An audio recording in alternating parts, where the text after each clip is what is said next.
What's up guys, this is Paul again from MK Scholars. Twizere ko mwese mumeze neza, waba dukurikiye uri mu Rwanda cyangwa uherereye ahandi hagiye hatandukanye. Mwese tubahe ikaze kuri channel ya MK Scholars, aho mukurikira amakuru ajyanye na scholarship opportunities, job opportunities, fellowships ndetse n'andi opportunities yose ashobora kuba yafasha umunyeshuri cyangwa undi wese kuba yabona scholarship abantu mu Rwanda cyangwa hanze, cyangwa izindi opportunities zaba iz'akazi, ama trainings,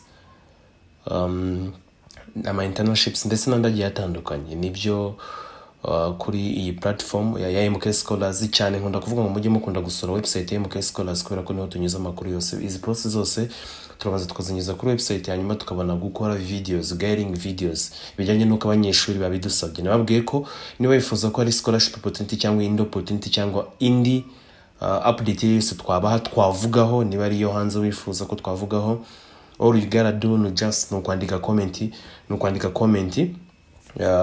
ukavuga ati ndifuza ko butawenda muzavuga kuri UR, ndifuza ko butamuzavuga kuri scholarships zose za Mastercard, ndifuza ko butawenda mumbwira scholarship zo muri Italy ko zafunguye. Ibi byose iyo umunyeshuri cyangwa undi wese bishyize muri comment nibyo tuvugaho, nibyo tugendera. So turagarutse kugira tubabwire kuri zimwe opportunities abanyeshuri batubajijeho.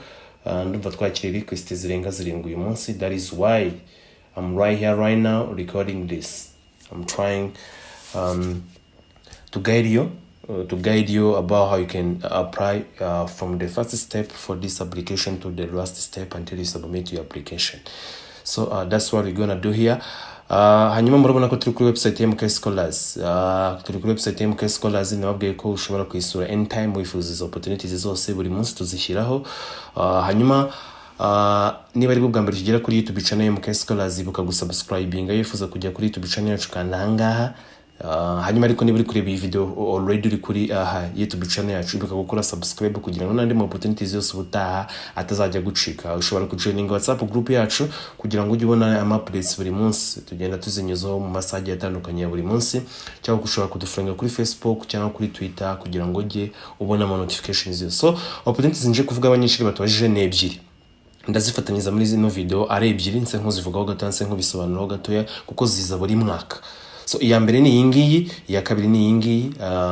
Bavuga ngo ni scholarship opportunity, imwe niyo muri Auca, indi ikaba iyo muri Kibogora Polytechnic, ariko zose ziri gutangwa muri partnership imwe. Ubwo ni hagati ya partnership ya Auca n'indi organization, ubwo ni Ministry of Health hano mu Rwanda. Bavuga ngo ni partnership iri hagati ya Ministeri y'Ubuzima hano mu Rwanda ndetse n'aya university. Ubwo ni Auca ndetse n'iyi Kibogora Polytechnic. So nizo tugiye kubereka uburyo umunyeshuri ashobora gukora application, ni gute yakongera amahirwe yo kuba yabona ino scholarship. Ushobora kuba warabibonye mbere, ariko ugomba kureba video kugira umenye se ni gute wakongera amahirwe yo kuba wahabwa ino scholarship. Ese nizo wazikora, ese wahitamo imwe muri zo. Ibyo ni ibintu ugomba kuba wakurikije video kugira ngo uze kuba wamenya, kubera ko deadline iri hafi. So ikintu ugomba kubanza kumenya mbere yuko ukomeza gukurikira iyi video, no ugomba kurebera cyane kuri benefits. Benefits zirimo nizi, ese ibi ntangaruka byagira. Ubwo ndi kuvuga ku bijyanye no kuzihitamo zose cyangwa wahisemo imwe. Nibyo tugiye kureba. So iya mbere reka tubanze iya postinzwe ku itariki ya mbere z'ukwa gatatu, iyi Kibogora Polytechnic. Mwese murabizi ko Kibogora ndaza ku munsi kugereza kwihuta, ntago nza ku ibindi muzamuza mu bisoma hano kuri website mubona ko biriho. Urabona ko are you student passionate about healthcare and eager to make a difference in Rwanda's health sector? Urabona ko of course ni ibintu bijyanye na health sector, ni muri field y'ubuzima. Niyo mpamvu ari partnership hagati ya Ministeri y'Ubuzima ndetse n'aya university yatandukanye, no kugira ngo abanyeshuri babashe kuba bakwiga ano ma faculties, cyangwa zino fields zijyanye n'ubuzima, kugira ngo abita ku barwayi, abaganga, yaba ababyaza ndetse n'abandi bagiye batandukanye, abatera ibinya cyangwa abandi biyongere, bagerageza umubare kwiyongera kugira ngo babashe kwita ku barwayi cyangwa kubavura. Niyo mpamvu izi zose opportunities ziba zabaye. So ushobora ku applyinga rero mu gihe wifuza kwiga kuri Kibogora Polytechnic, kuko Kibogora Polytechnic ni imwe muri university nayo itanga uburezi bwiza hano mu Rwanda, cyane cyane ubundi kuri campus ya of course yo muri Western Province. So hanyuma this scholarship is designed to support students pursuing careers in nursing and anesthesia. Nibyo ndi kuvuga nursing, bijyanye na nursing ndetse na anesthesia. Anesthesia mu batabizi n'ibijyanye no gutera ibinya nabyo ni imwe muri faculty nziza wakwiga. Cyane muri yo bakunda no kwanga kuyitanga, bakunda kwiha abanyeshuri bujuje gusa. So ubwo rero ni byiza ko niba yifuza kwiga nursing cyangwa anesthesia ushobora kuba watangira kwa applyinga. So nayemaze kuvuga ko Kibogora Polytechnic yiherereye ni muri Western Province. Of course ushobora ariho wifuza kwiga wakwa applyinga. Of course benefits ari full scholarship. Of course iyi full scholarship iri gutangwa izakavaringa cost of tuition ka allowance ku banyeshuri kugira babashe kubaho ubuzima bwa buri munsi bakurikira amasomo yabo. Hanyuma ariko living allowance of course zahabwa abantu bazaba biga iki, bazaba biga abantu bazaba biga anesthesia. While those studying Bachelor of Science with honors in general nursing ntabwo bazaba yihabwa, ariko bazaba bahabwa of course no full tuition fees. Icyo kigendeho ngano uburyo umunyeshuri ashobora kwiga bitamubangamiye afite scholarship. Of course scholarship iba ari nziza cyane, ntago aba ari iby'inguzanyo nguzabaza oya. Iyi naba ari scholarship hagati partnership hagati ya Ministry of Health hano mu Rwanda ndetse na university. Ni byiza kuyibonye rwose umunyeshuri yiga neza kandi ndetse yatekanye. Cyane cyane bankumuza kuri abanyeshuri batabaye selected na UR, nkunda kubivuga batabaye selected na RP. Nkunze kubona abanyeshuri benshi barangije secondaire bavuga ngo ese nk'ubu nabonye abanyeshuri batangiye kutwaka request ngo muvuge kuri UR muvuge kuri RP nubwo application zitarafungwa. Abenshi zitarafungura, abenshi usanga bava muri high school bavuga ngo nziga muri UR nziga muri RP. Icyo nakubwira none hanga ntago university nziza gusa ari UR na RP, oya hari n'izizirusha. As a matter of fact muzanye n'umubibona hano kuri website mujye muyisura cyane. Hari zo tugenda tuvugaho cyane, mwibonye ko twakoze video ya university yose hano mu Rwanda. Byose ni ibintu ushobora kujya ukareba ukagereranya ukamenya ngo ndashaka kwiga iki ngiki, ukajya ugenda ugereranya hasi ko batanga ibi, hasi ko nzabona nzigira ku nguzanyo bizansaba kwishyura, nkambona batanga scholarship wakwigira kuri scholarship. Utwo ni utuntu umunyeshuri agomba kwicara agenda areba. Niyo mpamvu twarakoze izino platforms ni iz'abanyeshuri. Ibyo dukora byose nibyo tubikorera abanyeshuri, sibyo? Niyo mpamvu tubikora tuvuga ngo tubishyize ahangaha biri for free ku buryo umunyeshuri niyo yaba nta n'ijana afite ntaki abasha kubona amakuru ajyanye na opportunities. Okay, so of course amafaculty kuri Kibogora Polytechnic ni abiri na anesthesia and nursing. Ibindi munaza mu bisome nibyo umuntu agomba kuba asabwa of course kugira ngo abe yaba selected. Available programs of course bamaze kuzivugaho. Required documents murazizi, of course ni result slip cyangwa diploma yawe ni wifite, hanyuma akaza ID yawe, ifoto ya passport igaragara neza, background ari umweru. Mwirinde kwifotoresha amatelefone yanyu ngo wifate selfie, oyo ntago ari passport picture hagarara neza mugenzi wagufotore ibice byose by'umubiri. Nyine of course biza muri passport bigaragara, yaba amatwi ureba neza muri kamera, background ari umweru bigaragara, ndetse imisatsi ku bakobwa itatwikiriye amatwi. Application procedures abashaka kujya kwiga kuri Kibogora, nuvuga ngo application procedures ushobora kwa applyinga mu buryo ahangaha abutatu, ariko cyane cyane ushobora kwibanda mu gukoresha bubiri. Ubwa mbere ni online application, of course ushobora kuzugakirika hanga ukayibona, ariko ushobora no kwa applyinga unyuze kuri email. Rwose niba ufite amadokima yatunganye neza ari atatu yavuzwe haruguru, hanyuma aya madokima yawe ugira ute uyohereza kuri no email yabo, iyi ngiyi rwose ubona uko nguko. Cyangwa ujya ibintu byawe ufata amadokima yawe yajyana i Nyamasheke, ndumva ari Nyamasheke niba ntibeshye kuri campus ya Nyayo. Sorry, if you prefer you can submit your documents in person to registrar's office at the Kibogora main campus and the Rusizi campus. Yaba kuri campus cyangwa kuri main campus ya Kibogora ukajyana amadokima. Biranagufasha kuba wagenda ukagana n'abasekreteri wajyanye amadokima ukavuga ati nifuza kwiga hanga bakabona ko ufite na interest. Okay, so ni additional information of course ikigomba kumenya nuko abazaba selected mugomba kuzakora exam ku itariki 14 z'ukwa gatatu, hanyuma selection ikaza igendeye ku kizamini muzakora. Abo tuzafasha muri application as usual of course tuzafasha kubona samples. Umunyeshuri tumufasha muri application habiza hano mu Rwanda ndetse no hanze.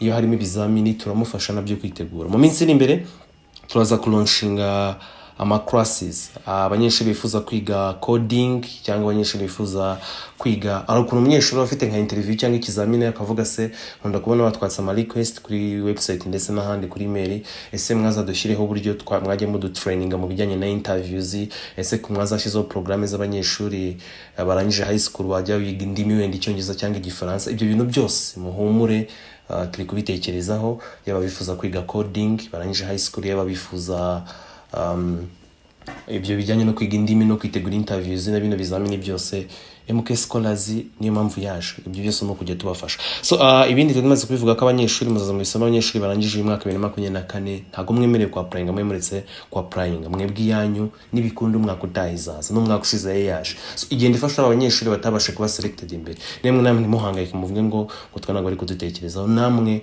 babatekereza. Deadline of course nkuko nivuga ni ku itariki 7 z'ukwa 2025 namaze kwisobanura neza ko ushaka kwa applyinga kuri link wanyuraha, ariko ibyiza ushaka no gukoresha email cyangwa ukajyana amadokima yawe cyane cyane. Aho ngaho hari kuri Kibogora Polytechnic, ndagaruka gato y'inyuma chance nakanda kuri home, ariko ninshaka ndikanda kugira ngo ngaruke nje kuri Auca. Auca nayo ni imwe muri university nziza rwose, murabizi mwese. The Adventist University of Central Africa nimwe muri university nziza pe, ni yaba Adventist. Hanyuma of course murabona ko no bari gutanga scholarship muri ya partnership imwe Ministry of Health, hanyuma ariko bari gutanga no muri General Nursing, ni muri machine tech. Of course intake mu kwa gatatu ejo bundi rwose, kwa gatatu turimo muri mutangira kwiga. So urabona ko ariko no faculty ni nursing ho nyine. Hanyuma of course ibingi bisobanuro bya aho ushaka kuzuka bireba twarabivuze ubushize muri iyo video nababwiye scholarship benefits. Of course umuntu araza kwa yakwishyurwa fully funded scholarship, fully funded tuition fees, nta kintu azajya bayishyura kuri kaminuza. Of course abari granted employment opportunity, kubera ko nababwiye ko iyo ugiye kujya kwiga hano usinya contract, ni kimwe no kuri Kibogora usinya contract na Ministry of Health yerekana ko nyine uzahitubona uzaranyuma uzakorangiza kwiga uzahita ukorera Ministeri y'Ubuzima. Niyo mpamvu bazi no scholarships no kujya muzayazi mufasha, mwite ku barwayi, mwite ku baturage, mwite ku bavandimwe, kubera ko uko wabaye empowered, iyo wabaye empowered wabaye educated. Of course mbere kuba empowered of course uranze kuba educated, no kuvuga ngo wamenye ubumenyi utangira kwita kuri society. Niyo mpamvu Ministeri y'Ubuzima iba yabitekereje kavuga ngo tubikore. LGBT criteria ni kimwe n'izahariya, wazwisome n'ubundi ugomba kufite 2 principal passes C cyangwa C muri biology cyangwa chemistry, waba arize PCB, MCB cyangwa what amafaculty nayo ariho. Ubwo ushobora kuba wabireba hangaha ukagomba kufite izo LGBT criteria. Admission and selection process. Of course ugomba nkuko nababwiraga nyuma yo kohereza amadokima yawe kuba ba selected muzakora exam. Of course ku itariki 14 z'ukwa gatatu nibusa ko tuzagufasha muri application tuzabakurikirana.